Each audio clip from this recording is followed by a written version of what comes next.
La connaissance du Seigneur remplira le pays. Isaïe 11:9.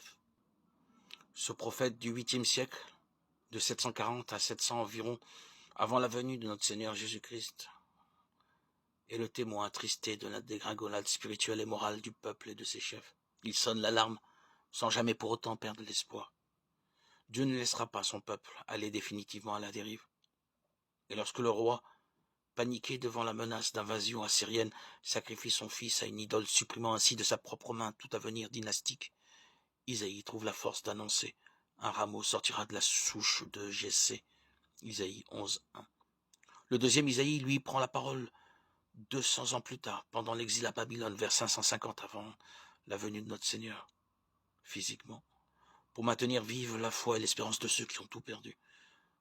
C'est la vengeance qui vient, la revanche de Dieu. Il vient lui-même et va vous sauver. Chapitre 35, verset 4. Le troisième Isaïe prêche à Jérusalem après le retour de l'exil. Tout est à reconstruire et le découragement s'installe. Une fois encore, il faut réveiller l'espérance en se fondant sur l'indéfectible fidélité du Dieu du Sinaï. Cet auteur de la toute fin du livre, chapitre 56 à 66,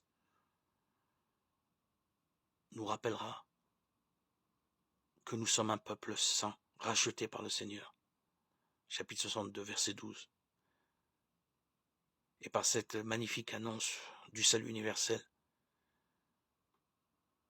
il nous annonce que ma maison s'appellera maison de prière pour tous les peuples. Chapitre 56, verset 7.